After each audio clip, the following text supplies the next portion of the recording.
algumas traduções, a Bíblia vai dizer que a esperança demorada, ela enfraquece o coração. E se nós pararmos para poder analisar hoje como estão as coisas neste mundo, é muito complicado. Você vê pandemia, crise, situações, coisas complicadas, filhos nas drogas. É uma complicação muito grande. Mas quando um dia nós entramos numa igreja, levantamos a mão e aceitamos a Cristo como seu único e verdadeiro Salvador, nós passamos a conhecer as promessas de Deus sobre as nossas vidas. E quando nós começamos a entender as promessas de Deus sobre as nossas vidas, nós entendemos que Deus tem muitas coisas para nós. Só que é no tempo de Deus, não é no nosso tempo. E como é no tempo de Deus, a tendência é enfraquecer. A gente acaba entristecendo porque a promessa ela acaba demorando. A Bíblia nos diz isso. Mas eu quero te dizer que a Bíblia ela é dividida em dois tempos: Velho Testamento e Novo Testamento.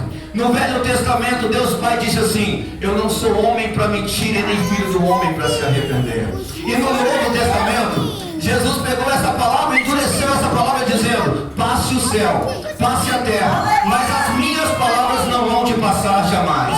O que eu quero te dizer nessa noite é: se você tem uma promessa de Deus sobre a sua vida, passe o que passar, ela vai acontecer.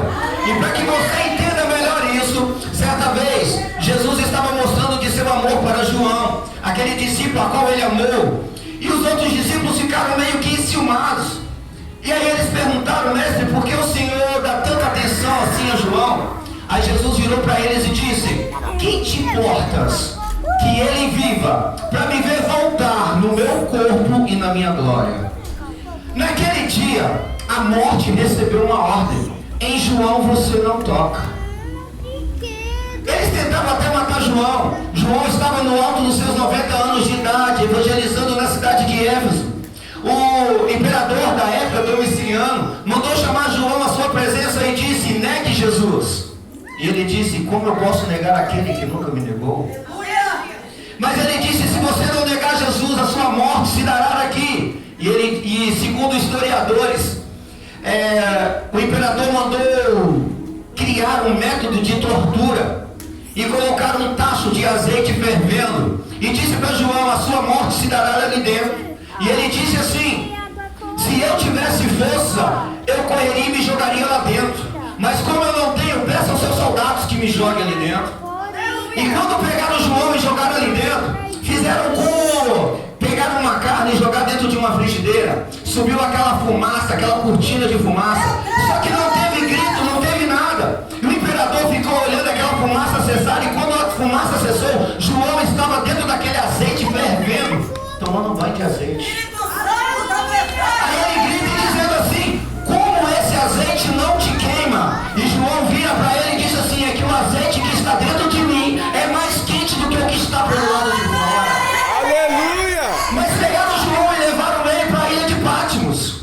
E quando deixaram João na ilha de Patmos, ele olha para um lado, ele olha para o outro, ele olha para frente, tem bestas feras, homens ferozes. Quando ele olha para trás, tem um mar. Quando ele olha para um lado e para o outro, ele não tem saída. Quantas das vezes você olhou para um lado e para o outro e não encontrou sequer uma saída?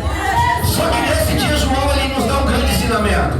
Quando todas as portas da terra estão fechadas, existe uma porta no céu que pode ser aberta a qualquer momento. Quando as portas da terra elas abrem batendo com o toque da mão, a porta do céu ela abre batendo o joelho no chão. E João ele começou a orar, e atrás dele apareceu Jesus.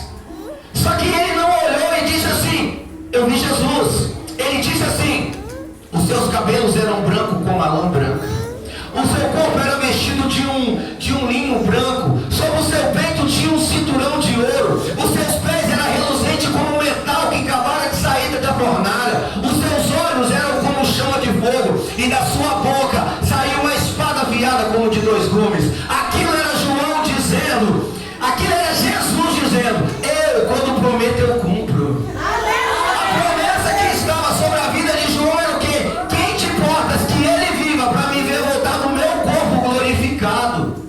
Ei, se você tem uma promessa de Deus sobre a sua vida, descanse o teu coração.